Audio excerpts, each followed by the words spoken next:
estamos esperando por ahí que se conecte la queridísima Alina Duarte para comenzar ya esta mesa de análisis con la queridísima también abogada Laura Ceballos Alcázar, quien ayer también se sumó a nuestras transmisiones. Pero bueno, ¿qué les parece que empezamos antes de que le dé la bienvenida a la queridísima Laura Ceballos Alcázar, hablando de un tema que es desgarrador? Le pido al equipo que por favor nos grabe. Hoy se cumplen 14 años de una tragedia en México, se cumplen 14 años de también la impunidad, la corrupción y, déjeme ponerlo así, de maldad absoluta. Hoy son 14 años del incendio en la guardería ABC. El presidente López Obrador desde la semana pasada había ofrecido que darían un informe hoy con el subsecretario de Gobernación para los Derechos Humanos, Alejandro Encinas, así como con el director del IMSS, Zoé Robledo, quienes hicieron una serie de planteamientos, y algo que me llama mucho la atención, también hablaron de procesos a exfuncionarios. ¿Qué le parece que escuchamos? Vemos esto y lo escuchamos y lo platicamos con la queridísima Laura Ceballos. Con su autorización, señor presidente, bueno, el día de hoy que se cumple un aniversario de la lamentable tragedia del incendio de la guardería ABC, queremos refrendar nuestro compromiso y solidaridad con los familiares de todas las víctimas, con los sobrevivientes, y refrendar el compromiso para atender y resolver de fondo esta situación para que haya justicia y se castigue a los responsables. Hemos hecho un esfuerzo por atender de manera puntual a todas las víctimas directas e indirectas, desde las reconocidas por la recomendación de la Comisión Nacional de Derechos Humanos en 2019, que involucra a 936 personas que encuentran con calidad de víctima, 16% de las cuales son víctimas directas, por supuesto, los 49 niños fallecidos y los 104 niñas y niños lesionados, expuestos y no hospitalizados, así como a 783 personas que comprenden a padres, madres de familia, hermanos de niños lesionados y fallecidos, hermanos de segundos matrimonios y núcleos extendidos. La reparación integral se ha venido procesando con 4 componentes a través de distintas instituciones públicas, particularmente en la Secretaría de Gobernación, con la Unidad de Defensa y Protección de los Derechos Humanos y la Comisión Ejecutiva de Atención a Víctimas, así como con el Gobierno de Sonora y el Instituto Mexicano del Seguro Social. A través de la Unidad de Defensa de los Derechos Humanos de la Secretaría de Gobernación, se han erogado recursos para el pago de reparaciones compensatorias a 142 personas víctimas directas e indirectas, particularmente a menores fallecidos, a menores expuestos, a menores lesionados y, por supuesto, adultos lesionados. Por parte de la Comisión Ejecutiva de Atención a Víctimas, se han emitido 327 resoluciones a favor de los núcleos primarios y extendidos de 144 víctimas directas, al tiempo que se brindan servicios de psicología, atención médica y trabajo social. Todas las familias de las víctimas directas cuentan con una forma de reparación. Por parte del Gobierno de Sonora, su aportación fundamental en estas medidas de reparación y compensación son los apoyos de estímulos educativos que al día de hoy... Por supuesto que nosotros estamos pendientes de este caso. Muchas veces hemos entrevistado aquí en Sin Censura a los padres de esos chiquitos, de estos bebés que murieron quemados en medio de una negligencia y que pues nunca tuvieron desafortunadamente algún tipo de justicia. Hasta el momento los verdaderos responsables siguen sin enfrentar las consecuencias. Este hecho se encubrió debido a que la prima de Margarita Zavala era una de las principales responsables, la señora Altagracia Gómez del Campo.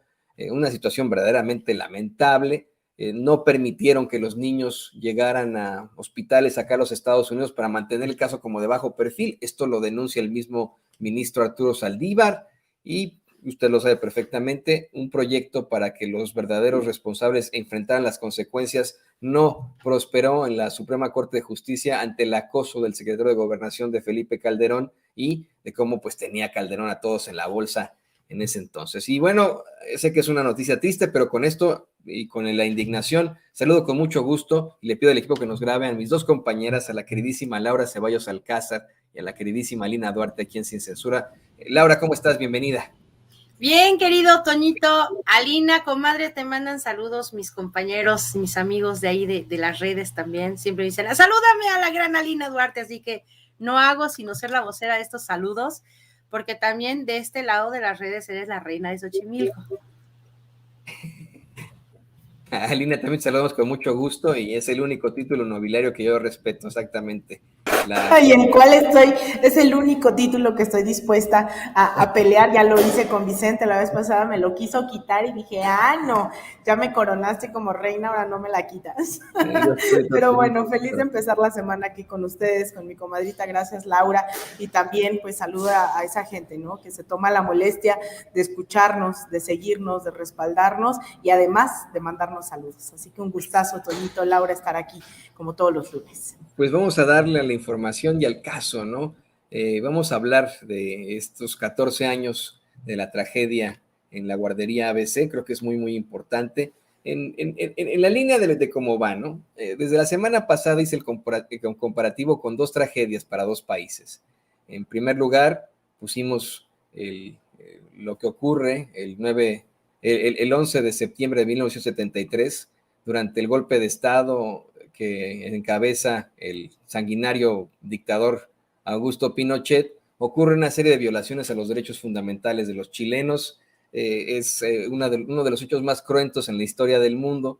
Y entre las víctimas de Pinochet está el gran Víctor Jara, gran compositor, músico, catedrático Víctor Jara, ideario también, por qué no decirlo, luchador social, quien es identificado en una de las filas ya estando en el Estadio Chile, lo torturan de la peor forma, se plantea que incluso le cortaron los dedos con un hacha, y mientras se burlaban de él y le decían que ya no iba a poder tocar la guitarra, después lo matan, abandonan su cuerpo mutilado junto a unas vías del tren, y esto obviamente causa muchísima indignación durante mucho tiempo.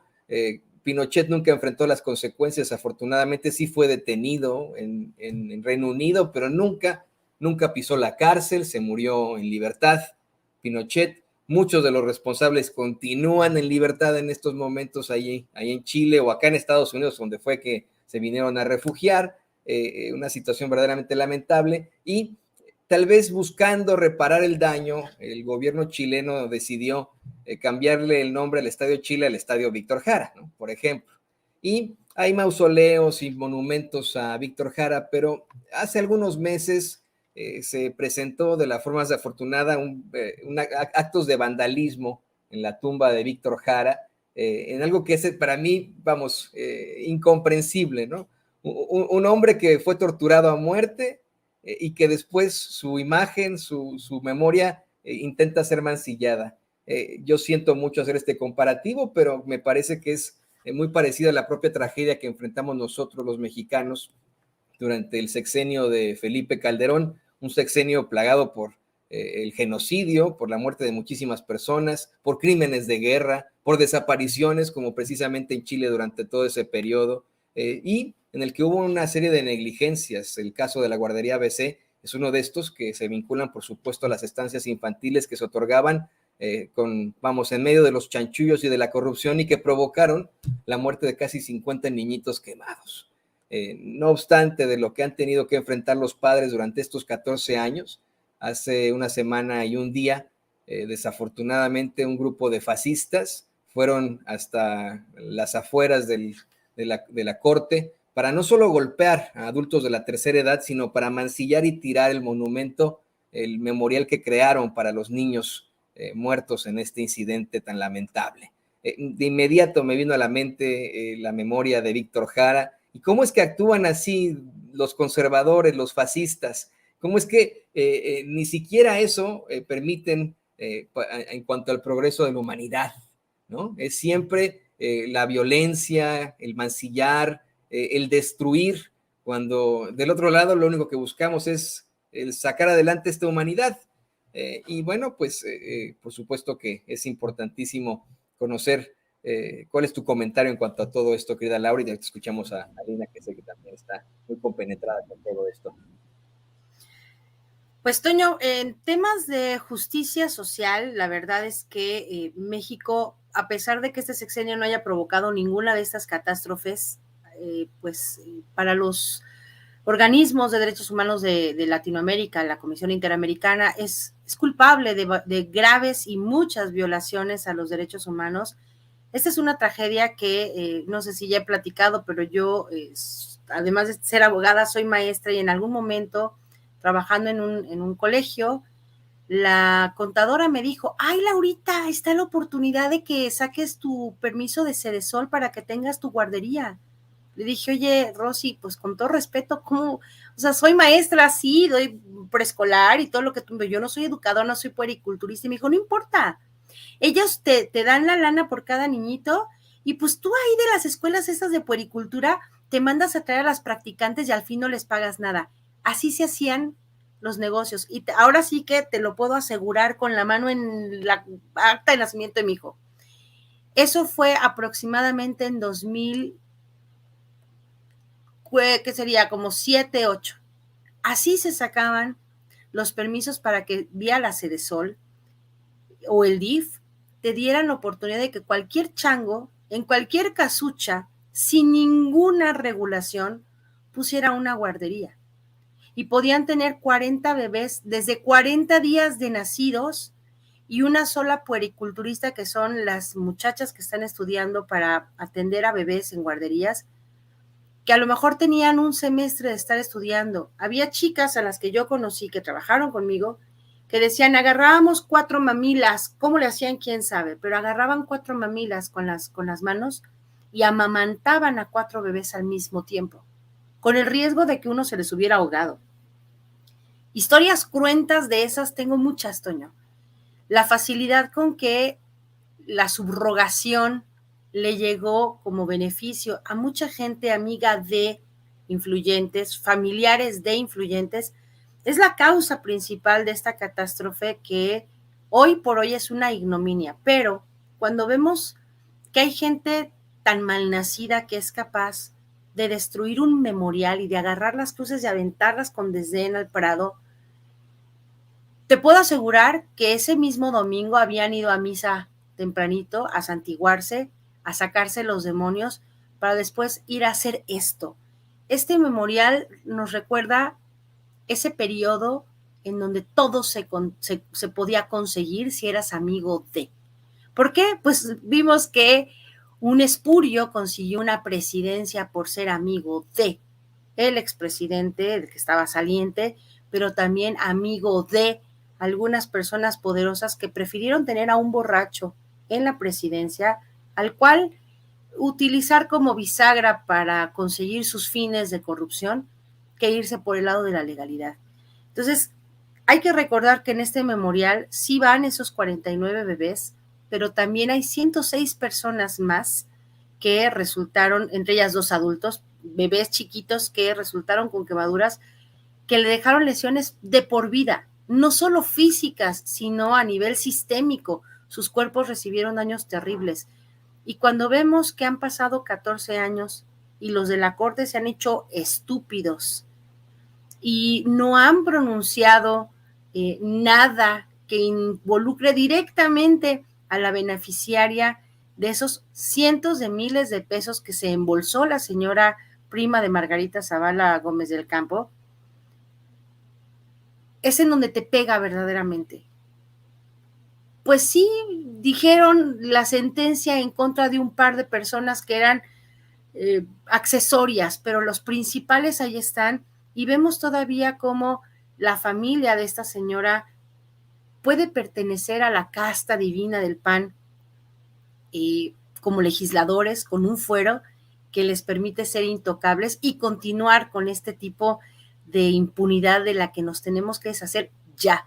Así que de verdad es una fecha muy dolorosa, muy importante. Tenemos, los que tenemos muchos años en Twitter, que nos unimos a estas listas de exigencia de justicia a favor de los familiares y las víctimas de la guardería ABC, vemos que pues sí se avanzó un poquito en cuestión, por ejemplo, de asegurar su salud por el resto de sus días, hasta este sexenio. Es decir, el sexenio de Calderón y el sexenio de Peña Nieto fueron esas moscas estorbosas que se espantaban con manotazos. Nunca se les tuvo como personas víctimas que requerían, pues, por lo menos de entrada el reconocimiento de un gobierno que tenía que haberles pedido perdón de rodillas. Y sin embargo, hasta ese sexenio es que se intenta hacer algo y no se puede avanzar mucho porque como en todo, igual como lo de Ayotzinapa, igual como de todas las masacres que ocurrieron durante estos últimos sexenios, las autoridades se encargaron de contaminar tanto los expedientes que la verdad histórica nunca salió a la luz y no es posible sacarla de manera decente y honrada. Entonces, lo que ellos cuentan como verdad histórica no es la realidad de lo que pasaron las personas en diferentes hechos y tenemos que conformarnos de alguna manera con estos intentos de reparación que el actual Estado mexicano puede hacer según las facultades que tiene. Entonces, la verdad, bien dices, estos memoriales tendrían que tener en el imaginario de la gente un poquito de respeto, pero estas bestias que fueron hace 8 días a romperlas, a patear, a pisotear la memoria de 49 bebés que murieron de la forma más espantosa posible. Híjoles, no creo en el diablo con cola y cuernos, pero ojalá ya existiera y se los llevara a todos a freír en un caso grande. No, si ese es el caso, estoy convencido que ahí va a estar esperando Pinochet al nefario de Felipe Calderón junto con el Don Diablo. Pero miren, antes de que vayamos contigo, Alina, que hace que te comes las uñas de también comentar sobre este caso, le pido al equipo que nos grabe para escuchar una declaración muy corta del gobernador de Sonora, Alfonso Durazo, sobre precisamente este día y cómo asegura su compromiso es que no se repitan tragedias así en su estado.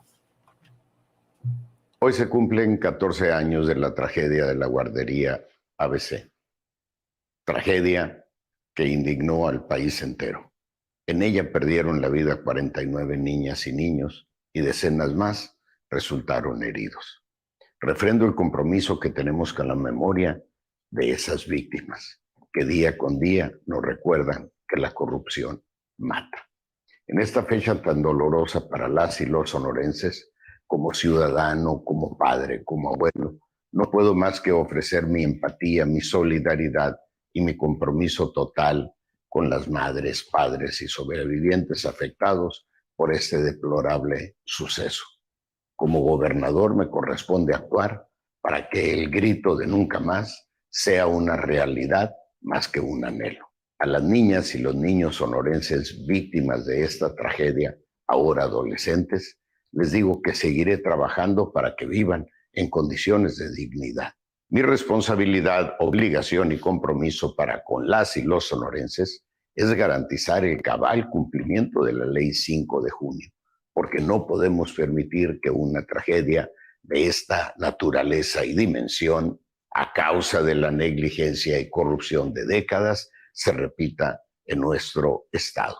Quiero informar que en marzo pasado se integró por primera vez la Brigada Especial de Guarderías calificada en materia de protección civil y capacitada específicamente para cumplir con el compromiso histórico de llevar a cabo la revisión íntegra y exhaustiva de las 1,456 guarderías y preescolares, tanto públicos como privados, que existen en nuestro estado. Seguiremos fortaleciendo esta brigada, otorgándole mayor presupuesto año con año, integrando más personal capacitado y adquiriendo los recursos materiales que sean necesarios para el cumplimiento de su responsabilidad. También hemos puesto ya en práctica el programa Inspector Ciudadano, a través del cual madres y padres... Con mucho respeto para el gobernador, pues ya son cuestiones más políticas, más de su gobierno. Es importante que se pueda reconocer esto hasta el cansancio. Le pido al equipo que nos grabe para también escucharte a ti, Alina. La verdad es que uno esperaría que los responsables de todo este tipo de actos pudieran enfrentar las consecuencias. Es una raya más para Felipe Calderón en su larga trayectoria de actos nefarios, de situaciones de violaciones a los derechos fundamentales de las personas, pero pues lo tenemos viviendo ahí en Europa como si nada, en Madrid, España.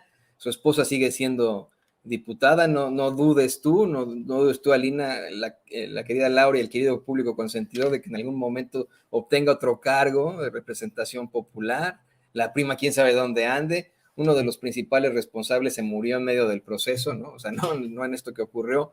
Y pues así nos estamos quedando, ¿no? En una sociedad sin justicia, como ocurre en muchas partes debido a estos, estas estructuras de la derecha, ¿no?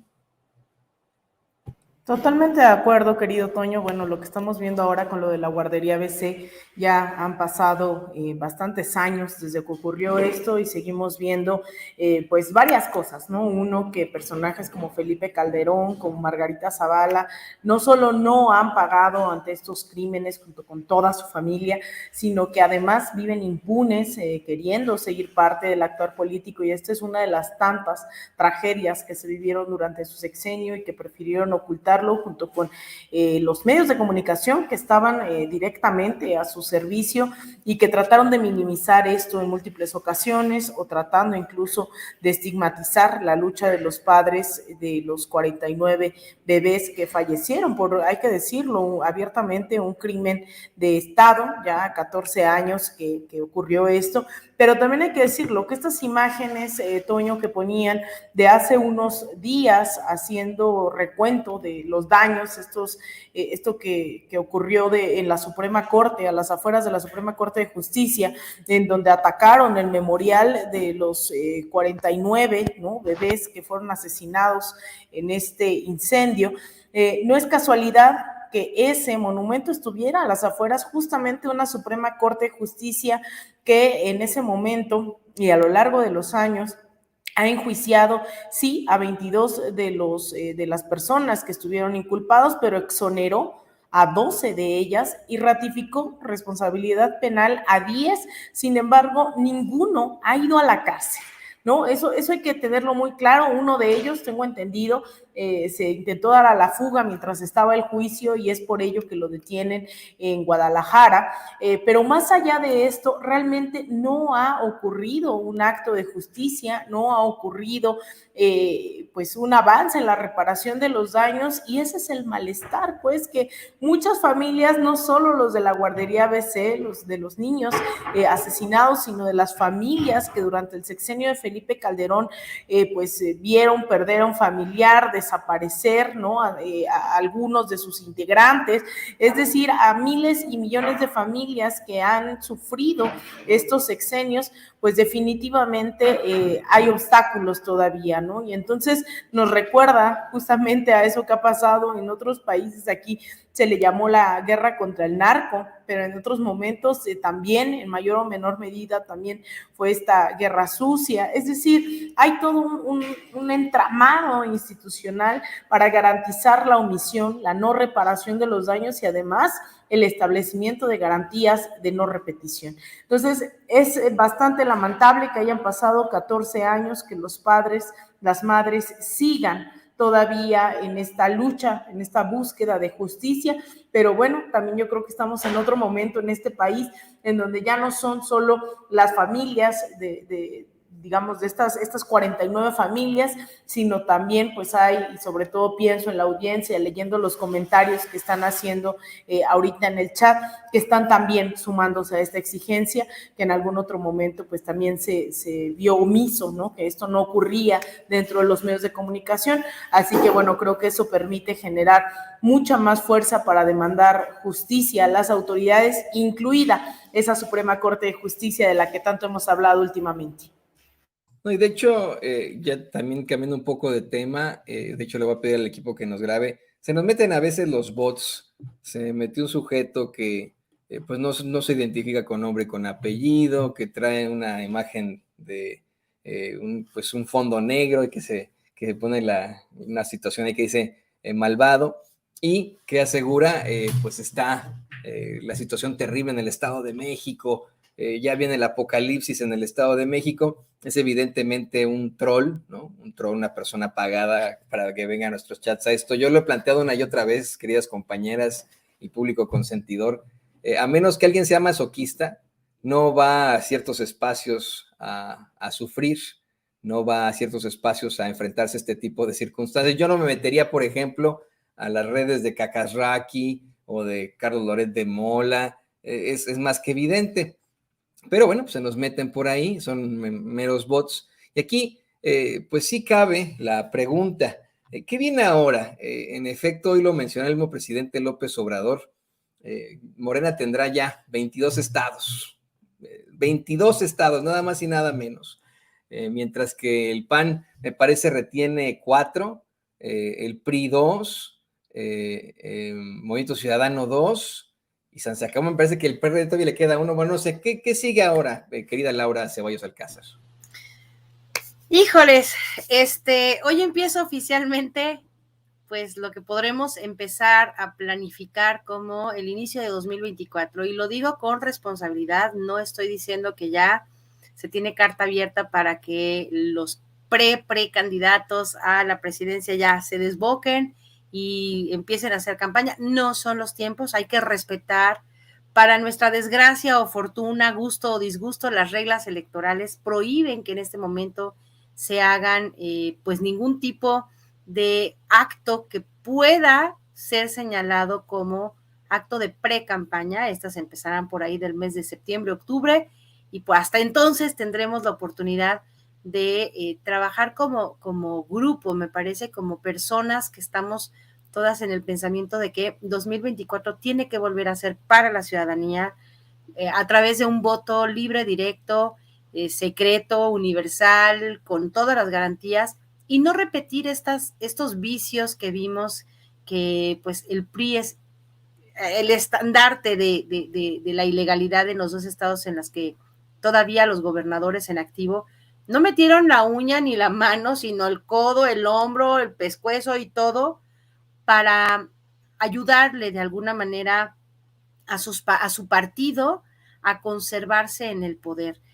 Para este 2024 vamos a ver, me parece, que lo peor de la oposición, pero contrastantemente lo mejor que se tiene de este lado del movimiento de la Cuarta Transformación, precisamente pues proponiendo no solamente la continuidad, sino la continuidad con progresividad de lo que se ha obtenido durante este sexenio del presidente López Obrador, y eventualmente estos 22 estados, pues probablemente, no vamos a ser ambiciosos, vamos a decir que 30 para que la oposición sienta que tiene juego, pero bueno, pues estamos viendo que cada vez más el partido de Morena, el partido del presidente, está llegando a gobernar.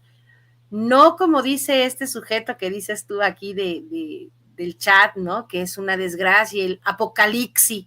No, me parece, primero porque es la voz del pueblo, y como dice el presidente, el pueblo no se equivoca, y si estamos viendo que hay gobernantes nuevos, de nuevo arribo, es porque es gente que se está preparando. Y aquí no me dejará mentir mi comadrita, me parece que en el Instituto de Formación Política de Morena se está trabajando ardua, profunda y seriamente para que las nuevas personas que vayan a ocupar estos puestos de elección popular tengan las bases no solamente ideológicas del partido, sino históricas y políticas y legales, para poder saber en qué se van a comprometer cuando lleguen pues a ser diputados, senadores, gobernadores, presidentes municipales.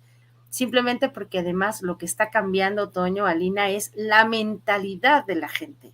No creo estar equivocada cuando digo que ya no tenemos ganas de estos gobernantes o funcionarios que llegan justamente porque es que mi compadre, mi tío, no sé, me recomendaron o me nominó. Yo creo que ya el nepotismo, el charrismo, tienen que quedar sepultados para siempre como los medios utilizados por la política tradicional de los últimos 50 años de lo que fue el PRI. Entonces, Yo creo que para 2024 el trabajo se tiene que empezar hoy y lo primero que tenemos que hacer es pensar en unidad. No vamos a estar aplaudiendo todo porque no somos personas sin inteligencia, sin capacidad de debate, pero siempre pues precisamente atinando a ese objetivo que es que el pueblo no deje de tener derecho de manifestarse ni de ver cancelados o limitados sus derechos de elegir. Entonces, me parece que en esa progresividad vamos a estar viendo un mejor panorama. Y quiero apuntar esto. Ayer tuvimos la primera participación de Guadalupe Tadei al frente del INE, respondiendo, me parece, por un instituto que se comprometió, que se puso las pilas. Me dio muchísimo gusto ver las dos páginas de los institutos de Coahuila y del Estado de México funcionando, no se cayeron, no hubo en ningún momento duda sobre su operación, estuvieron operando de manera continua, nunca se cayó la información, no te fuiste con un 11% y de repente llegaste con un 49% en medio minuto de conteo. Entonces, me parece que con instituciones que puedan garantizar la legalidad en las tareas que están llevando a cabo y para las que son pues creadas a través de la Constitución, vamos a poder ver a la gente votando por la elección o la selección que ellos deseen. Entonces, yo veo con mucha esperanza el 2024 como la voz del pueblo transformada en funcionarios elegidos por el pueblo. Y pues a todos los que en un momento dado, fíjense lo que voy a decir, al que no le parezca el tipo de candidato que ponen o que está sonando, los invito a que entren ustedes, que se preparen y se propongan y trabajen territorio y que vayan y hagan sus propios méritos para poder ser quienes eventualmente formen parte de este relevo generacional que todo movimiento requiere para que estemos seguros de que estamos haciendo cosas que ayudan y no nada más a estar de criticones mentando madres desde la comodidad de mi butaca, de esos directores chafas, directores técnicos chafas, que le mientan la madre al jugador porque no metió el gol como a él se le hubiera ocurrido. De esos ya estamos hartos, así que pues a manos a la obra y como ciudadanos tenemos mucho por hacer, Toño, y mucho por luchar porque este país vale la pena y 2024 va a ser no la excepción, sino la regla y el ciudadano va a tener el poder irrestricto de emitir su voto con legalidad y ganar elecciones a través de un partido político que le ofrece estas garantías.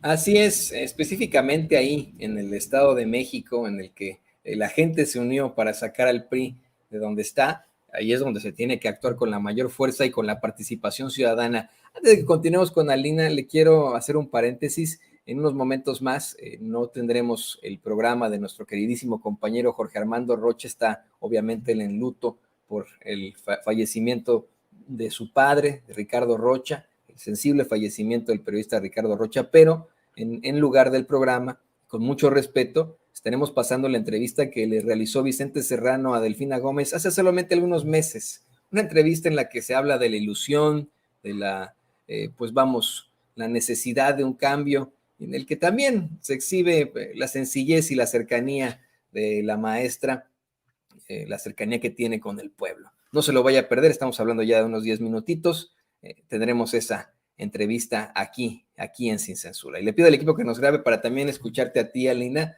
En efecto, tú eres una de las principales luchadoras sociales en México que llaman siempre a eso, a la participación, a no quedarnos de brazos cruzados, que considera y cree verdaderamente en el poder del pueblo. Ayer se vio, en medio de un aparato absoluto de fraude establecido por el PRI, por la cantidad impresionante de mapaches que tenían, en medio de bloqueos por parte incluso de policías, de entrega de despensas.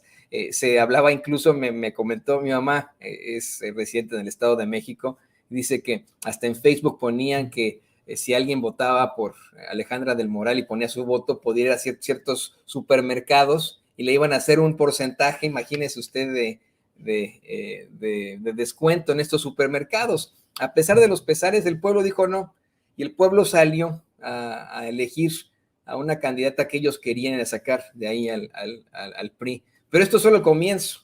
Llegará la maestra Delfina Gómez a un gobierno repleto de priistas, Si López Obrador tuvo muchos problemas en todo México al barrer las escaleras de arriba abajo, la maestra Delfina Gómez llegó a un desván que no solo tiene polvo, sino un lodazal ahí impresionante. ¿Qué podemos pensar ya de este nuevo gobierno, querida Lina? Mira, Toño, yo lo decía la vez pasada, las elecciones no son punto de llegada, son punto de partida. Lo más fácil, curiosamente, y aunque se mire difícil, lo más fácil es ir a depositar el voto en la urna. Es salir y que te manchen tu dedito y decir quién quiero que me gobierna. Pero lo difícil es organizarse codo a codo con esa gente, con nosotros y nosotras elegimos, con la gente que nos representa, sea de cualquier partido. Hay que exigirles, independientemente del color del chaleco que traigan, sea vino tinto, sea rojo, sea azul, el poder popular solo se va a ejercer cuando la organización en nuestros barrios, en nuestros centros de estudio, en nuestros centros de trabajo ejerzan el acompañamiento y la suficiente presión a nuestros gobernadores y gobernadoras, diputadas, legisladores, senadores, y entonces sí logremos impulsar una agenda de transformación. En el 2018, Andrés Manuel no dijo esto es un movimiento de regeneración nacional, no es solo para la gente que me cae bien, no es solo para la gente que conozco, ni mucho menos, es un frente amplio, ¿no? En ese momento, si bien asumió que era de izquierda, dadas las condiciones concretas de las elecciones a las que nos enfrentamos en 2018, después de una compra masiva de votos y de conciencias en el 2012, después de un fraude electoral en el 2006, hubo muchísimas alianzas, no necesariamente con gente que sea de izquierda revolucionaria. Se entendió que había que hacer un frente amplio para ir poco a poco avanzando en esa transformación. Y entonces se cerró filas con algunos empresarios, con gente que se asume conservadora ideológicamente, pero que estaba dispuesta, sea por temas de seguridad, de bienestar, de lo que ustedes quieran, se sumaron a esta gran ola, ¿no?, de la 4T. Hoy la 4T tiene muchos significados dependiendo del estado, dependiendo de las latitudes, dependiendo del país en el que se esté. La 4T significa una cosa que no está distante, pues, esta idea generalizada del bienestar, del bien común. Sin embargo, la 4T representa, ¿no?, éxitos, logros y contradicciones dependiendo de dónde se encuentre. La 4T en Estados Unidos todavía, yo lo he dicho abiertamente, todavía representa un reto para toda esa élite privilegiada que forma parte, ¿no?, del servicio exterior mexicano, que no le importa representar a México con el PAN, con el PRI, y que esté enquistada en los consulados, en la embajada, etcétera, etcétera. Y eso también hay que irlo poco a poco desmoronando, y serán nuestros compatriotas, nuestros y nuestras paisanas en Estados Unidos quienes también nos ayuden a impulsar esa agenda. En el caso de México, bueno, hay diferentes 4T, ¿no? Y lo acabamos de ver el día de ayer, tanto en Coahuila como en el Estado de México, hay retos totalmente distintos. En Coahuila todavía hay que asumir, y eso se lo leía al exdiputado Diego del Bosque, donde decía, hay que aceptar que hoy en Coahuila, que hoy es dirigente él de Coahuila, si no me equivoco, él decía, hay que aceptar que aún no somos mayoría en Coahuila y que habrá que seguir transformando y habrá que seguir cuestionándonos por qué Morena no llega, a pesar de la ola obradorista, a pesar, etcétera, etcétera, por qué no logramos ganar, ¿no? Y en una democracia, cuando se gana, se gana, y cuando se pierde, se pierde. Pero en el Estado de México estamos viendo todo lo contrario, estamos viendo una marea que, si bien algunas encuestas le daban 20 puntos por encima a Delfina, resulta que no eran esos 20 puntos, eran menos. Pero no solo es una cuestión de puntos, sino también de por qué la gente no se siente hoy, y ahí es en donde yo pongo ahí los acentos, la gente que no salió a votar. Cuando hablamos de una revolución de conciencias, no hablamos solo en asumir que la gente tiene que hacer de las elecciones su única herramienta de lucha, más bien de transformar la conciencia y de entender que tenemos que dar la batalla en todos los frentes, como organización vecinal, como organización sindical, como organización estudiantil, pero también, ¿no?, la gente que quiere dar la disputa electoral. Y eso lo dijo hoy el presidente López Obrador en la mañana. De hecho, me llamó mucho la atención, porque él dice, ya estamos a un año de saber quién va a ser el siguiente presidente. En estas fechas, nosotros ya el próximo año vamos a saber quién va a ser el sucesor o sucesora del presidente López Obrador, y él dice en la mañana, el reto está en consolidar la democracia. Una democracia dentro de la familia, dentro de la escuela, dentro del sindicato, etcétera, etcétera. Más y más democracia. Y el Estado de México no va a ser diferente. Delfina tendrá un gran reto que es de quitar, imagínense, estamos hablando de que son 100 años de que el PRI ha gobernado, y eso implica una cultura priista, una ideología priista, actitudes priistas, praxis priistas, y eso yo lo aseguro, no en el 100%, pero habrá una cantidad de gente que haya dicho, pues voy a votar por Delfina, pero que siga pensando, ¿no? En quién va, en los dedazos, en esas prácticas políticas autoritarias, que siga pensando en cuándo llega mi despensa, cuándo llega, y eso es el gran trabajo al que nos enfrentamos en Coahuila, en el Estado de México, en Xochimilco, nuestros paisanos en Kansas City, en Texas, etcétera, etcétera. Y yo creo que por ahí va. Por ahí va la lucha, el seguir trabajando. Yo le he apostado a dos cosas en este momento de mi vida. Uno de ellos son los medios de comunicación. Acabamos de lanzar, les tenemos una sorpresa ahí, estamos generando un esfuerzo que se llama De Raíz, que es un proyecto justamente comunicacional. Nos pueden seguir ya en redes sociales como De Raíz Media, pero también a la formación política, porque yo creo profundamente en que cuando somos más conscientes de lo que tenemos por delante, de lo que se viene en el 2024, las cosas no están ganadas. Podremos seguir ganando elecciones, pero necesitamos seguir disputando la ideología, las conciencias, las praxis, todo eso. Vamos a tener que seguir luchando, ¿no? Yo lo digo aquí, con eso cierro. Yo no sé si vengo siempre a decirle a la gente, en vez de animarla, a desanimarla y decirles que el camino es larguísimo. Hoy, en 2023, estamos viviendo los logros de generaciones de 1968, del 71, de la lucha zapatista, del feminismo de hace décadas en todo el mundo. Estamos viendo los triunfos de todos esos movimientos sociales, del magisterio disidente, de la guardería ABC, de todos esos, hoy los estamos viviendo. Así que para fortalecer esa lucha, pues tenemos que seguir pensando que el camino no es nada fácil y que apenas empieza en el Estado de México esa transformación, pero que va para largo en todo el país, aún con Andrés Manuel al frente. Todavía hay que seguir luchando y no bajar la guardia. Sí, no, y este camino es como esas rosas llenas de espinas, pero ¿a poco no son dulces las rosas? Querida Lina, querida Laura, muchas gracias por compartir con nosotros esta ya tarde aquí en Sin Censura. Estábamos contigo, Lina, ¿por qué no nos compartes también tus redes sociales para que la gente se ponga en contacto contigo y te acompañe a todas las marchas? Yo lo haría. Si hay alguna aquí en Kansas City, te voy a decir. Hay muchas, hay un desmadre aquí en cuanto a desigualdad, y estamos luchando para que se acabe esa situación aquí en Kansas City. Hay una calle que nos divide por razas, imagínese usted, que se llama Trust, y que estamos intentando al menos cambiar el nombre porque era un esclavista, pero ya les contaré eso después. Alina, compártenos por favor tus redes sociales.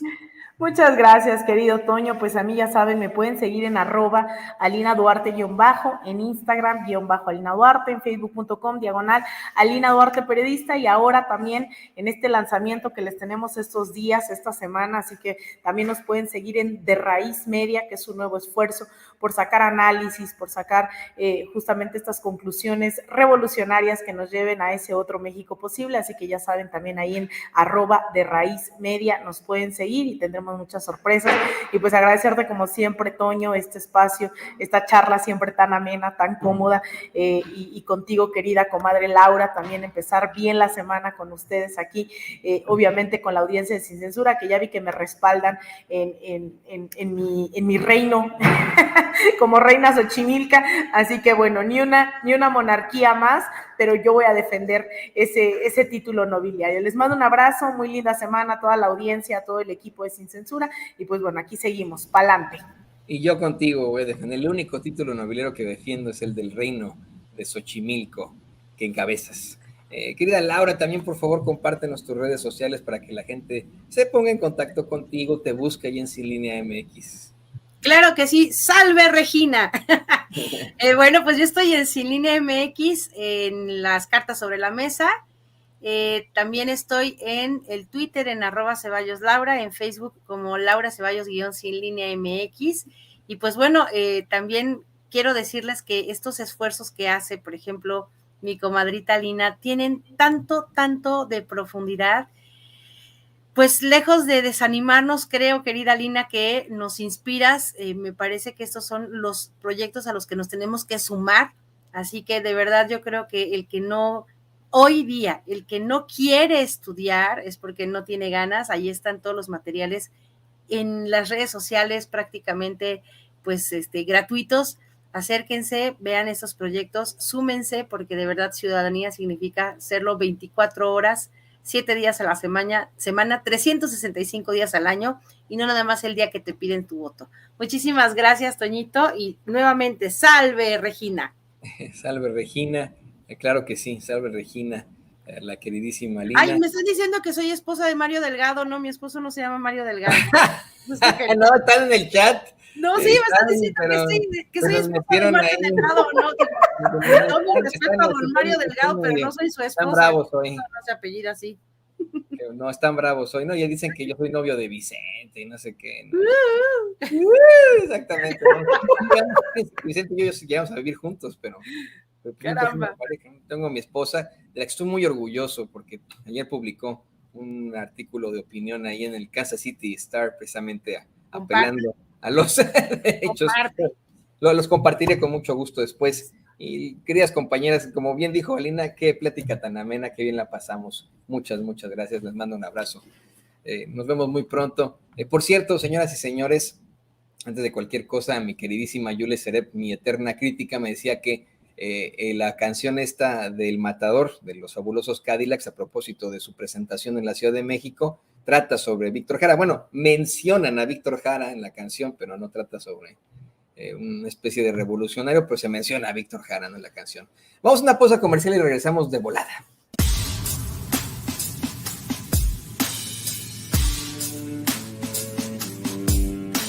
¿Sabía usted que hay abogados que le explican sus opciones antes de que usted pague un centavo? Visite las oficinas de Asociados de México, donde bajo la asesoría de la abogada Lourdes Monteagudo se evaluarán sus inquietudes y se determinará de la manera más rápida y económica de resolver sus asuntos migratorios.